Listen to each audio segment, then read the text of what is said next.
Self development BD school. মূলধন সমান আমরা জানি সি পি। দেখো এখানে তাহলে পি সমান কি লিখতে পারি, 1 প্লাস আর এন সমান কয় বছর, 2 বছর। তারপরে যদি এখানে কত আসছে 10%, মানে শতকরা, তাই না? পার্সেন্ট মানে কি শতকরা, সেক্ষেত্রে কি করবো এখানে পি 1 প্লাস আর উপরে নিচে 100, এইভাবে পাওয়ার। বিসমিল্লাহির রহমানির রহিম। প্রথমে সবার প্রতি শুভেচ্ছা এবং শুভকামনা জানিয়ে আমি এম.এন.এ সিদ্দিকী এখন শুরু করছি সুদ কষা নিয়ে। সুদ কষার বেসিক নিয়ে আলোচনা করব এবং হ্যাঁ, এখন সুদ কথার বেসিক নিয়ে আলোচনা করব, যে জিনিসগুলো অঙ্ক করতে গেলে অবশ্যই লাগবে। আর বেসিক না বুঝলে অবশ্যই কিন্তু অঙ্ক ভালো করা যায় না। আর বেসিক যে ভালো বোঝে সেই কিন্তু অঙ্ক ভালো পারে, আর যে ভালো বোঝে না সে কিন্তু অঙ্ক ভালো পারে না। অতএব এই জন্য কী করতে হবে, আমাদেরকে বেসিক ভালো করে বুঝতে হবে, কেমন?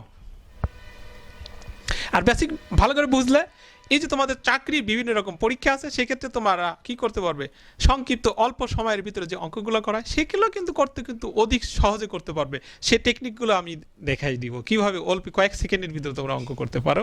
হ্যাঁ, আসো এখন শুরু করতে যাচ্ছি। প্রথমে কি সুদ কষা, বোর্ডে দেখতে পাচ্ছ লেখা আছে সুদ কষা। সুদ কষা অর্থাৎ ইংরেজিতে বলি ক্যালকুলেশন অফ ইন্টারেস্ট, অর্থাৎ ইন্টারেস্ট নিয়ে যে ব্যাপার, সেই ব্যাপারগুলোই কিন্তু আসলে ব্যাপার, তাই না? এখন যদি বলি যে বলো যে সুদ কষা কি, তাহলে অর্থাৎ তুমি কোনো টাকা খাটানোর উদ্দেশ্যে, কোনো ব্যবসায়িক উদ্দেশ্যে যখন কি করলে, অন্যকে দিলে, তার উপরে কি করলে বাড়তি কিছু নিলে, যে আমাকে এরকম টাকা দিলে, টাকা দিয়ে বাড়তি কিছু পাওনা পেলে, এখান থেকে এই যে বাড়তি পাইলে এর যে হিসাব নিকাশ, সেটাই কি, সেটাই হলো সুদ কষা। কি কেমন? সেক্ষেত্রে এমনি এমনি হবে, এমনি এমনি কি হবে না। যদি আমরা আরও পরিষ্কারভাবে বলি, যেমন নির্দিষ্ট পরিমাণ টাকা নির্দিষ্ট সময়ে যে সুদ হয় তাহা কি নির্ণয় করার জন্য যে হিসাব, সেটি কি সুদ কষা। আর সুদ কষা কি এই ব্যাপারগুলা কি টাকা দিলা নিলা, ব্যাপারটা কিন্তু এমনি এমনি ঘটে না। তাহলে সেটার জন্য কি কয়েকটা বিষয় নির্ভর করে। কি কি নির্ভর করে? যেমন আসল থাকতে হবে তোমার। আসল টাকা যদি না থাকে তুমি তো দিতেই পারবে না, সেক্ষেত্রে কি সুদ আসলের কোনো প্রশ্নই জাগে না। তুমি যখন আসল টাকা থাকবে তখন ব্যবসায়িক উদ্দেশ্যে যখন দিলা কোনো নির্দিষ্ট পরিমাণ বা যে বাড়তি যে টাকাটা নিবা, সেটি হচ্ছে হলো কি সুদ, তাই না? তারপরে সুদের হার নির্ধারণ করতে হবে, তারপরে সেটার জন্য সময় লাগবে, তাই না? তাহলে এক্ষেত্রে 4টা জিনিসের উপরে বেসিক্যালি নির্ভর করে, আসল, সুদ, সুদের হার এবং সময়, এই 4টা লাগে। এখন আমরা বুঝবো যে আসল বা মূলধন বা ক্যাপিটাল বা প্রিন্সিপাল, যেটাই বলি না কেন, সেটাকে আমরা কি দ্বারা, পি দ্বারা প্রকাশ করা হয়। তো আসলটা কি,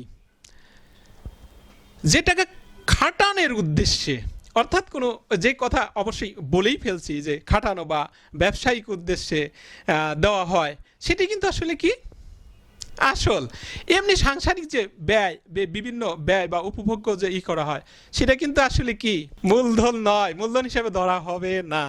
কিন্তু মূলধন সেটাই হবে যেটা তুমি ব্যবসায়িক বা কোনো খাটানো, অর্থাৎ সেখান থেকে তুমি লাভ পাবে, ইন্টারেস্ট পাবে, ইন্টারেস্ট আসবে, সেটাই হলো কি তখন হবে আসল। কেমন পরিষ্কার? এইবার আমরা যাব এরপরে যে সুদ বা মুনাফা, ইংরেজিতে যেটা বলা হয় ইন্টারেস্ট। কি কেমন ইন্টারেস্ট, এটা কি দ্বারা প্রকাশ করা হয়, আয় দ্বারা প্রকাশ করা হয়, কেমন? সেটা আবার কি, তাই না? ব্যাপার কি, আসলের চেয়ে অধিক কিছু পাওয়া, সেটাই তো ইন্টারেস্ট। সেটা কি, সেটা কি এমনি এমনি হবে না, সেটাও কিন্তু এমনি এমনি হবে না। তাহলে সেটা কিভাবে হবে দেখি। টাকা খাটানোর উদ্দেশ্যে কি হবে, নির্দিষ্ট পরিমাণ টাকা নির্দিষ্ট সময়ে আসল থেকে বাড়তি যে পাওয়া যায়, সেটাই হলো সুদ বা মুনাফা। আশা করি পরিষ্কার হয়ে গেছে, আর কোনো সমস্যা থাকার কথা না। হ্যাঁ, ইন্টারেস্ট। এইবার যাব সুদের হার, রেট অফ ইন্টারেস্ট। কারণ সুদ বললাম, আসল বললাম, সব বললাম, এখন কত হারে দেবে আমাকে সেটা তো নির্ধারণ করে দিতে হবে, তাছাড়া কি হবে, হবে না। তাহলে সেটা কিভাবে হয়, অর্থাৎ আসল 100 টাকায় 1 বছরে যে সুদ, কিসের সুদ হবে? 1 বছরের সুদ ধরে, অর্থাৎ আসল 100 টাকায় 1 বছরের সুদ, সেটা হচ্ছে কি সুদের হার। কিন্তু এইভাবে হিসাব করা হয়, আসল 100 টাকা ধরে 1 বছর হিসাব করা হয়, আর সেটি হয় কি সুদের হার, রেট অফ ইন্টারেস্ট। যদি বলি যে সেক্ষেত্রে নির্দিষ্ট টাকা হতে হবে এবং সময় নির্দিষ্ট, তারপরে কি হবে যে নির্দিষ্ট সুদ নির্ধারণ করা হবে, সেটি হবে হলো সুদের হার। অর্থাৎ সুদের হার শতকের উপর 1 বছরের জন্য নির্ধারণ করা হয়। একবারে ক্লিয়ার হয়ে নাও যে সুদের হার কি করা হয়, শতকের উপরে 1 বছরের জন্য নির্ধারণ করা হয়। কি কেমন পরিষ্কার? আশা করি পরিষ্কার হয়ে গেছে, আর কোনো ঝামেলা থাকার কথা না। আর এগুলো পরিষ্কারভাবে বুঝে নাও। এরপরে দেখো লাগবে কি, চতুর্থ নম্বরে চলে আসছি আমরা, সময় লাগবে। এইবার সব জায়গায় সময়, সময় ছাড়া কিছু হয় হয় না। সেটা কিভাবে? টাকাও নির্দিষ্ট এবং নির্দিষ্ট হার নির্ধারণ করে কিছু দিনের জন্য বা যত দিনের জন্য দেওয়া হয় সেটাই কি সময়। অর্থাৎ নির্দিষ্ট টাকা নির্দিষ্ট হারে যত দিনের জন্য দেওয়া হয় সেটাই হবে সময়। কেমন? সময়কে কি দ্বারা প্রকাশ করা হয়? সময়কে এই যে বছরের যে হিসাব, এটাকে এন অথবা টি দ্বারা প্রকাশ করা হয়। আমাদের দেশে অবশ্য এন দ্বারাই প্রকাশ করা হয়ে থাকে। কেমন? এইবার এগুলো তো গেল, এবার আসি সুদ আসল জিনিসটা কি। অবশ্য অলরেডি পরিষ্কার বুঝে ফেলছো, আর কোনো সমস্যা থাকার কথা না। তারপরে বলছি যে সুদ আসল, আসল তো বুঝতেইছো কি, বুঝে গেছো, আর সুদও বুঝতে পারছো, বুঝে গেছো কি। কিন্তু সেটা কখন হবে? হিসাব শেষে যখন আমার সময় নির্ধারণ করা, সব কিছু নির্ধারণ করে যখন আমি 1 বছর পর কি টাকাটা কি করে নিব, আসল এবং সুদ সহ 1 বছর হিসাব করে নিলাম, যখন হলো তখন কিন্তু আসলে সুদ আসল আসছে। সুদ যোগ আসল, সুদ আসল। কেমন পরিষ্কার? যাই হোক, এ পর্যন্ত সুদ নিয়ে, সুদ কষা নিয়ে যে আলোচনা করলাম, আর কোনো সমস্যা থাকার কথা না। আর একটা জিনিস অবশ্যই মাথায় রাখবে, মাথায় রাখতেই হবে, যেমন আসল সবসময় 100 টাকা ধরে করতে হবে, অবশ্যই কিন্তু মাথায় রাখবে, এটা রাখতেই হবে। এবার পরের স্টেপে চলে যাব।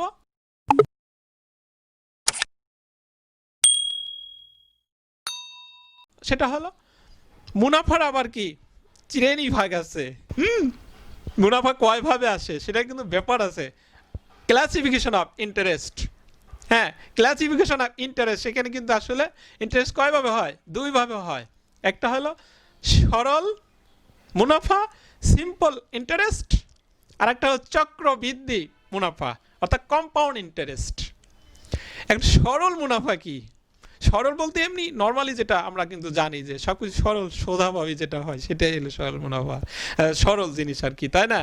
কিন্তু এখানে একটুখানি অন্যভাবে বলবো, ব্যাপারটা প্রায় একই রকম সরল। এইখানে সরলের বেলায় একটা জিনিস স্পষ্ট খেয়াল রাখতে হবে যে মূলধন স্থির থাকে, মূলধনের কোনো পরিবর্তন হয় না।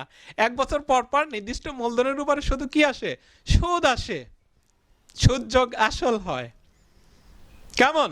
আবার পরবর্তী বছরে গিয়া ওই নির্দিষ্ট টাকার উপরে নির্দিষ্ট পরিমাণ সুদ আসে।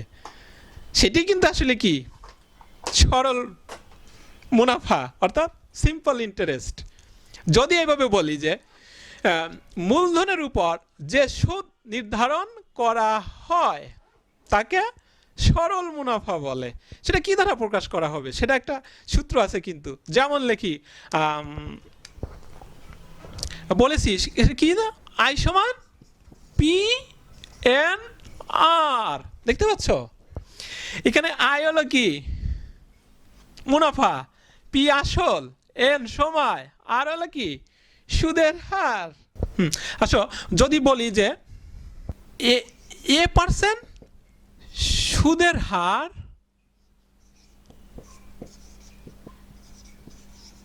হার বলতে কি বোঝো?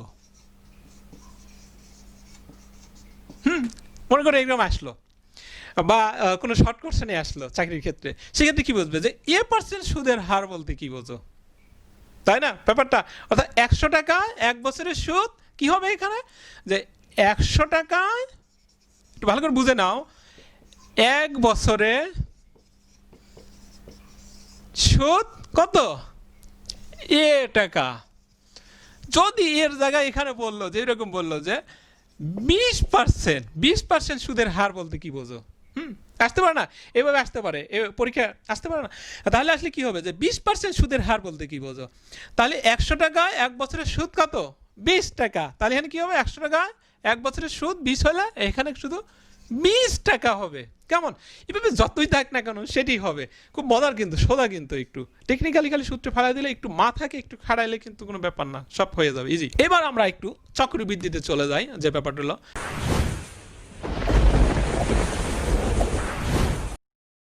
চক্রবৃদ্ধি মুনাফা অর্থাৎ কম্পাউন্ড ইন্টারেস্ট। কম্পাউন্ড ব্যাপারটা কিভাবে ঘটে? সুদের উপরে সুদ। ব্যাপারটা কিন্তু একটু ভেজাল মনে হচ্ছে, সুদের উপরে সুদ আবার কি? হ্যাঁ, অর্থাৎ নির্দিষ্ট সময়ে সুদ প্লাস আসলের আবার সুদ হলো চক্রবৃদ্ধি মুনাফা বা সুদ। সেটা কিভাবে হয় একটু ভেঙে বলছি আমি। তুমি মনে করো যে তোমার কিছু টাকা এক বছরের জন্য কাউকে দিয়েছো ব্যবসার উদ্দেশ্যে, এক বছর পরে তোমার যে নির্দিষ্ট পরিমাণ যে ইন্টারেস্ট দেওয়ার কথা হার হিসাব করে যে সুদ হইলো বা মুনাফা হইলো, সেই মুনাফাটা কি করলা? আসলের সাথে এসে যোগ হয়ে গেল। কিন্তু পরবর্তী বছরে গিয়া কিন্তু এই চক্রবৃদ্ধির ক্ষেত্রে কিন্তু একটা ব্যাপার হলো যে আসল কিন্তু স্থির থাকতেছে না। যেমন সরল মুনাফার ক্ষেত্রে আসল কিন্তু স্থির থাকে, এখানে আসল কোনো চেঞ্জ হয় না, শুধু প্রতি বছরে গিয়া যেটা বললাম যে সুদটা খালি যোগ হচ্ছে, বাড়তি হচ্ছে। আর চক্রবৃদ্ধির ক্ষেত্রে আসলটা চেঞ্জ হয়ে যায়, প্রতি বছরে বছরে আসলটা স্থির থাকে না, সে অস্থিরের মতো কি চেঞ্জ হয়ে যায়। কিন্তু শুধু চেঞ্জ হয় তাই না, তাতে কি হয়, প্রথম বছরের সুদ আসলে যে আবার নতুন একটা আসল ধার্য করা হলো, সেই উপরে সেখানে কিন্তু সুদও যোগ আছে, সুদ প্লাস আসল, সুদ আসল দুইটা মিলে হলো কি দ্বিতীয় বছরে আসল হইলো। কিন্তু এই আসলের উপরে পরবর্তী দ্বিতীয় বছরে যখন চলে গেল বা তৃতীয় বছরে যখন চলে গেল পর বছর, সেক্ষেত্রে কি হবে, আবার পুরো ওটা সুদ আসল যে আসল হলো তার উপরে আবার কি করা হলো, সুদ ধার্য করা হলো পুরো। এইভাবেই চক্রবৃদ্ধিতে চলতে থাকবে, যার কারণে কি হয়, চক্রবৃদ্ধিতে মুনাফা বেশি আসে কিন্তু সরল মুনাফা কম আসে। কি কেমন পরিষ্কার? আর তো সমস্যা থাকার কথা না, তাই না? একটু আমি করে লিখি, আরো পরিষ্কার হয়ে যাবে। যে প্রথম বছরে একটু দেখো, প্রথম বছর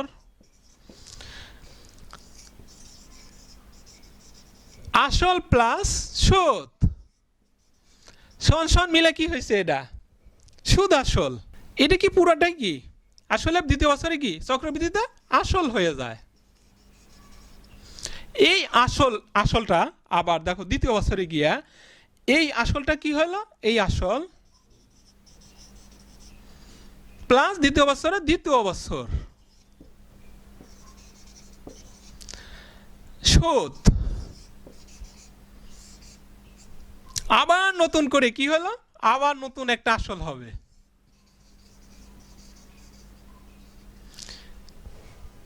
ওর সাথে আমার দ্বিতীয় বছর তৃতীয় বছর এইভাবে কোনো টাকা যদি 5 বছর বা 10 বছরে মানে নামে রাখা হয়, এরকম ভাবে কি প্রতি বছরে বছরে কি হবে, চক্র বৃদ্ধি হারে বাড়তে থাকবে। যদি লিখি যে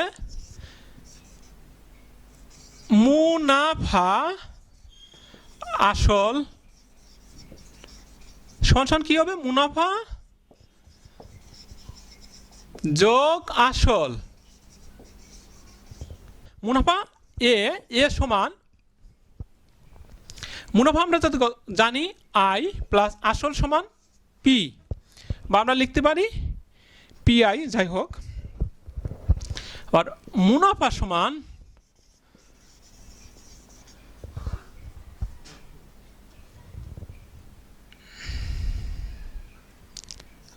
আই সমান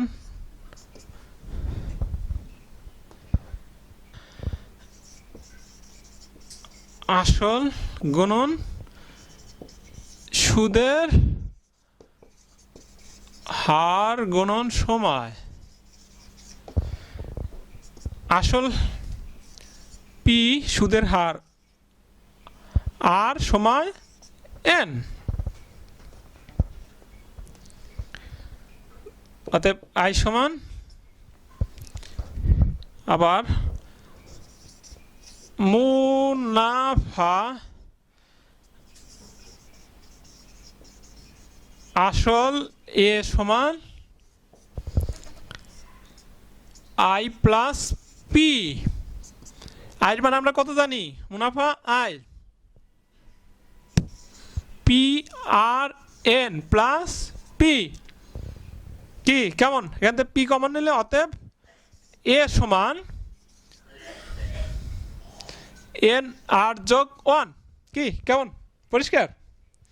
তাহলে কিন্তু এইভাবে সহজেই আমরা কিন্তু এইভাবে বের করে নিতে পারি, খুব সোজা, কিন্তু কোনো ব্যাপার না। কেমন? এবার আমরা দেখব, দেখো 1 বছরে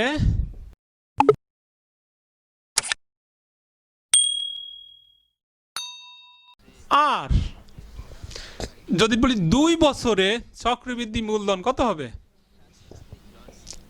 1 প্লাস আর কি 2 বছর পাওয়ার 2 কত, কোথায় যাবে সূচক? উপরে। যদি 3 4 5 এইভাবে দিয়া সব আমার পাওয়ারগুলো কি উপরে চলে যাবে। একটা এন দিয়ে আমরা কি শেষ করে দিই, এত যাব না। অতএব এন বছর পর কত হবে? 1 প্লাস আর উপরে পাওয়ার এন দিয়ে দিলাম, অসীম। আমরা ইচ্ছা মতো এনের মান বসায় বছরকে দিতে পারবো। কি কেমন? এবার আসি, আমরা জানি যে চক্রবৃদ্ধি মূলধন মুনাফা সমান, আমরা জানবো চক্রবৃদ্ধি সি মাইনাস পি। এখন সি এর মান আমরা কিন্তু অলরেডি বের করে ফেলছি যে মূলধন, তাহলে কত? 1 প্লাস আর। এইখানে একটা ব্যাপার, আমরা বছর হিসাবে যত বছর তত বছর হতে পারে, এন হতে পারে, আমি এন বসা দিই এখানে, তাই হয়ে গেল বিয়োগ পি। কি হয়েছে? আর এই সূত্রগুলো ব্যবহার করে কিন্তু অঙ্ক খুব সহজভাবেই করা সম্ভব। কেমন? আবার ঐকিক নিয়মেও করা সম্ভব। ঐকিক নিয়মে করা যায়, আবার এই সূত্র ফেলে ফেলেও করা যায়। কিন্তু সূত্র ফেলে ফেলে করলে অঙ্কগুলো কি একটু সহজ হয়। তোমাদের একটা অঙ্ক করা দেখা দিচ্ছি, থাকো সাথে থাকো। দেখো এই অঙ্কটা তোমরা দেখতে পাচ্ছ যে এখানে কি চাওয়া হয়েছে? মূলধন চক্রবৃদ্ধি মূলধন কত সেটা চেয়েছে। মূলধন সমান আমরা জানি সি পি 1 প্লাস আর। আমরা কি করবো এখানে? এন মানটা দিই, এন এর মান বসা দিলে হয়ে যাবে। 2 বছর একটু পরে দিচ্ছি, দেখো এখানে। তাহলে পি সমান কি লিখতে পারি? 1 প্লাস আর এন সমান কয় বছর? 2 বছর। তারপরে যদি এখানে কত আসছে? 10%, মানে শতকরা, তাই না? পার্সেন্ট মানে কি শতকরা। সেক্ষেত্রে কি করবো এখানে? পি 1 প্লাস আর, আর উপরে নিচে 100, এইভাবে পাওয়ার। কি আমরা সরাসরি গিয়ে আর এর মান বসায় এখানে আমরা যদি করতাম 100 দ্বারা কি নিচে দিয়ে ভাগ করে দিতাম, তাও হয়তো। আবার এভাবে করে আমরা এইভাবে সূত্র ফেলা এইভাবে করতে পারি, যেভাবে তোমার সুবিধা। কিন্তু ব্যবহার হতেছে কিন্তু যখন তুমি কোনো জব এমসিকিউ করবে তখন কিন্তু এত কিছু লেখা বা করার সময় থাকবে না। তখন মাথায় মাথায় কিন্তু পুরাটা করতে হবে যে সূত্রটা এরকম, এই জায়গায় এত দিলে হয়ে গেল। ওকে, একবারে মাথায় মাথায়। আর যদি বেশি বড় হয়ে থাকে সেক্ষেত্রে একটু সাইডে টুকে নেওয়া যাবে, কিন্তু বেশি সময় কিন্তু দেওয়া সম্ভব হবে না, তাই না? কেমন? যাই হোক, প্রথম থেকে শেষ পর্যন্ত সুদ কষা নিয়ে আমরা কিন্তু বিস্তারিত অলরেডি আলোচনা করে ফেলছি। আর ভিডিওটা যদি ভালো লেগে থাকে অবশ্যই কি করবে? অপরের সাথে শেয়ার করবে, অপরকে জানিয়ে দেবে। কেমন? সাবস্ক্রাইব করবে। আর পরিশেষে সবার প্রতি শুভেচ্ছা এবং শুভকামনা জানিয়ে এখানে শেষ করছি। খোদা হাফেজ।